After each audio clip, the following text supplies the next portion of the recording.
Hi friends, ഇന്ന് നമുക്ക് ജേർണലിങ്ങിനെ പറ്റിയിട്ടൊരു video ചെയ്യാം. ജേർണലിങ്ങിനെ പറ്റി ഇന്ന് മിക്കവർക്കും ഒരു ഐഡിയ ഉണ്ടാവും, പക്ഷെ അതില്ലാത്ത ബിഗിനേഴ്സ് ആയിട്ടുള്ളവർക്ക് എന്താണ് ജേർണൽ, നമുക്കിത് എങ്ങനെ തുടങ്ങാം എന്നൊക്കെ നോക്കാം.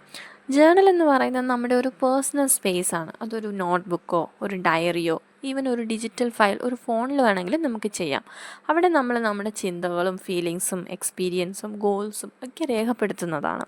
ഇത് നമ്മളോട് തന്നെ നടത്തുന്ന ഒരു കോൺവെർസേഷൻ പോലെയാണ്. നമ്മൾ ഇപ്പോൾ കണ്ണാടിയിൽ നോക്കി നമ്മളോട് തന്നെ സംസാരിക്കില്ലേ, അതുപോലെ ലെറ്റേഴ്സ് അക്ഷരങ്ങളും എഴുത്തും വച്ച് നമ്മളോട് തന്നെ കമ്മ്യൂണിക്കേറ്റ് ചെയ്യുന്നതാണ്. ഇതിൽ നമുക്ക് പടങ്ങൾ വരയ്ക്കാം, പെയിൻറ്റ് ചെയ്യാം, സ്റ്റിക്കേഴ്സോ സ്കെച്ച് പെന്നോ എന്ത് വെച്ച് വേണമെങ്കിലും നമ്മുടെ ഇഷ്ടത്തിന് ഡെക്കറേറ്റും ചെയ്യാം.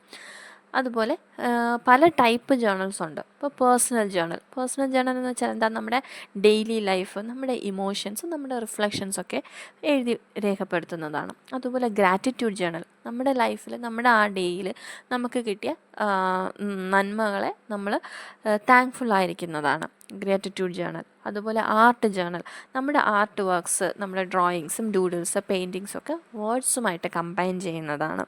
അതുപോലെ ബുള്ളറ്റ് ജേർണൽ, നമ്മുടെ ഡേയ്സും വീക്സും മന്ത്സ് അതുപോലെ നമ്മുടെ പ്ലാൻസും ഗോൾസും ഒക്കെ നമ്മൾ ട്രാക്ക് ചെയ്ത് വയ്ക്കുന്നതാണ് ബുള്ളറ്റ് ജേർണൽ എന്ന് പറയുന്നത്. ഒരു പ്ലാനിങ് ആണ്. നമ്മൾ ലൈഫിൽ ഓർഗനൈസ്ഡ് ആയിരിക്കാൻ, സിസ്റ്റമാറ്റിക് ആയിരിക്കാനൊക്കെ നമ്മളെ ഈ ബുള്ളറ്റ് ജേർണൽ ഹെൽപ്പ് ചെയ്യും.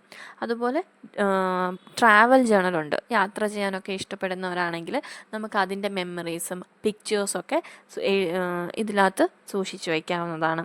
അതുപോലെ പഠിക്കുന്ന കുട്ടികൾക്കാണേലും സ്റ്റഡി ജേർണൽസ് അല്ലെങ്കിൽ റിവിഷൻ ജേർണൽസ് ചെയ്യാം. നമ്മൾ എത്രത്തോളം പഠിച്ചു, ഇപ്പോൾ ഇനി എത്ര പെൻഡിങ് ഉണ്ട്, റിവിഷൻ എങ്ങനെ നടക്കുന്നു, അങ്ങനെ സ്റ്റഡീസിലും കുറച്ചുകൂടെ ഓർഗനൈസ്ഡ് ആയിരിക്കാൻ നമ്മളെ ഈ ജേർണൽ സഹായിക്കും. അതുപോലെ വെൽനസ് ജേർണൽ, പിന്നെ mental health journal, dream journal, അങ്ങനെ പല ടൈപ്പിലും നമുക്കിത് ചെയ്യാം. ഇനി നമുക്ക് ജേർണലിങ് എങ്ങനെ സ്റ്റാർട്ട് ചെയ്യാൻ നോക്കാം. കുറച്ച് സ്റ്റെപ്സിൽ നമുക്കിത് ചെയ്യാം. അതിൽ ഏറ്റവും ഇമ്പോർട്ടൻ്റ് ആയിട്ട് നമ്മൾ ഫസ്റ്റ് ചെയ്യേണ്ട സ്റ്റെപ്പ് എന്ന് പറയുന്നത് ഒരു ജേർണൽ ചൂസ് ചെയ്യുക എന്നുള്ളത് തന്നെയാണ്. അത് ഞാൻ പറഞ്ഞതുപോലെ ഒരു നോട്ട്ബുക്ക് ആവട്ടെ, ഒരു ഡയറി ആവട്ടെ, അല്ലെങ്കിൽ ഫോണിലെ ഒരു ആപ്പ് ആവട്ടെ, ഈവൻ നമ്മുടെ ഫോണിലെ തന്നെ നോട്ട് പാഡ് ആവട്ടെ, അതും അല്ലെങ്കിൽ ജേർണൽ പർച്ചേസ് ചെയ്യാൻ കുറച്ച് അട്രാക്റ്റീവായിട്ടൊക്കെ ഉള്ള ഒരു ജേർണൽ ബുക്ക് വാങ്ങാൻ താല്പര്യമുള്ളവർക്ക് അങ്ങനെയും ആവാം. ഇല്ലാത്തവർക്ക് ഒരു സാധാരണ നോട്ട്ബുക്കും ഒരു പെന്നും മാത്രം മതി ഇതിൻ്റെ തുടങ്ങാനായിട്ട്. ആൻഡ് നെക്സ്റ്റ് ഇമ്പോർട്ടൻറ്റ് സ്റ്റെപ്പ് എന്ന് പറയുന്നത് നമ്മൾ കാമായിട്ടുള്ള, നമുക്ക് കംഫർട്ടായിട്ടുള്ള ഒരു സ്പേസും ഒരു ടൈമും സെറ്റ് ചെയ്യുക എന്നുള്ളതാണ്. ചിലർക്ക് രാവിലെ ആയിരിക്കും കംഫർട്ടായിട്ടുള്ള ടൈം, ചിലർക്ക് നൈറ്റ് ആയിരിക്കും ഫ്രീ കിട്ടുന്നത്. അപ്പം നമുക്കിഷ്ടമുള്ള നമുക്ക് പറ്റുന്ന ഒരു ടൈം ചൂസ് ചെയ്യുക, ഒരു സ്പേസും ചൂസ് ചെയ്യുക. നമ്മൾ മാത്രമായിട്ട് ഇരിക്കുന്ന ഒരു സ്പേസ് മാക്സിമം ചൂസ് ചെയ്യാൻ ശ്രമിക്കുക. ഓക്കെ, അടുത്ത സ്റ്റെപ്പ് എന്ന് പറയുന്നത് അങ്ങ് സ്റ്റാർട്ട് ചെയ്യുക. സിമ്പിളായിട്ട് സ്റ്റാർട്ട് ചെയ്യുക. സിമ്പിളായിട്ടുള്ള കാര്യങ്ങൾ ആദ്യം എഴുതി തുടങ്ങുക. കുറച്ച് വേർഡ്സിൽ, ചെറിയ സിമ്പിൾ ലാംഗ്വേജിൽ സ്റ്റാർട്ട് ചെയ്യാം. ഇന്നത്തെ ഡേ എനിക്ക് എങ്ങനെയായിരുന്നു, ഇപ്പോൾ ഈ എഴുതുന്ന ഈ നിമിഷം ഞാൻ എന്താണ് ഫീൽ ചെയ്യുന്നത്, അല്ലെങ്കിൽ പഴയ ഒരു മെമ്മറിയെക്കുറിച്ചാവട്ടെ, അതല്ലെങ്കിൽ ഈ ഡേയിൽ ഞാൻ ഗ്രേറ്റ്ഫുൾ ആയിട്ടുള്ള 3 കാര്യങ്ങൾ എന്തൊക്കെയാണ്, അല്ലെങ്കിൽ ഇന്നത്തെ ദിവസം എന്നെ സന്തോഷിപ്പിച്ച ഒരു കാര്യം എന്താണ്, അങ്ങനെ സിമ്പിളായിട്ട് എഴുതി തുടങ്ങുക. ആൻഡ് ഓണസ്റ്റ് ആയിരിക്കുക. നമ്മളോട് തന്നെ ഓണസ്റ്റ് ആയിരിക്കുക. നല്ല ലാംഗ്വേജിൽ, അത് ഇംഗ്ലീഷ് ആവട്ടെ മലയാളം ആവട്ടെ, നമുക്കിഷ്ടമുള്ള ലാംഗ്വേജിൽ എഴുതാം. ഗ്രാമറിനെ പറ്റിയൊന്നും ചിന്തിക്കുകയേ വേണ്ട. ഇത് നമ്മുടെ മനസ്സ് തുറന്നങ്ങ് എഴുതാവുന്നതാണ്. ഇതൊരു ഹാബിറ്റായിട്ട് മാറ്റാൻ ശ്രമിക്കുക. ഒരു 5 to 10 minutes ഡെയിലി ഇതിനു വേണ്ടി മാറ്റി വയ്ക്കുക. ഉറപ്പായിട്ടും നിങ്ങളുടെ ലൈഫിൽ മാറ്റങ്ങൾ കൊണ്ടുവരാനായിട്ട് ഇതിന് കഴിയും. ഒരു സ്ട്രെസ് ഫ്രീ ആക്കും, നമുക്കൊരു സെൽഫ് അവയർനെസ് ഇത് കൊണ്ടുവരും. ആൻഡ് സെൽഫ് ലവ് കൂട്ടാനും, നമ്മൾ ജീവിതത്തിൽ എന്തൊക്കെയോ ചെയ്യുന്നു അല്ലെങ്കിൽ ചെയ്തു എന്നൊരു ഫീൽ, ഒരു സന്തോഷമൊക്കെ കൊണ്ടുവരാനായിട്ട് ഉറപ്പായിട്ടും ഇത് സാധിക്കും. എനിക്കത് എക്സ്പീരിയൻസ് ഉള്ള കാര്യമാണ്. അതുപോലെ നമുക്കിതിനകത്ത് എഴുതുമ്പോൾ ഞാൻ നേരത്തെ പറഞ്ഞതുപോലെ സിമ്പിളായിട്ട് സ്റ്റാർട്ട് ചെയ്യുക, ആ ഡേയിലെ കുറിച്ച് എഴുതുക.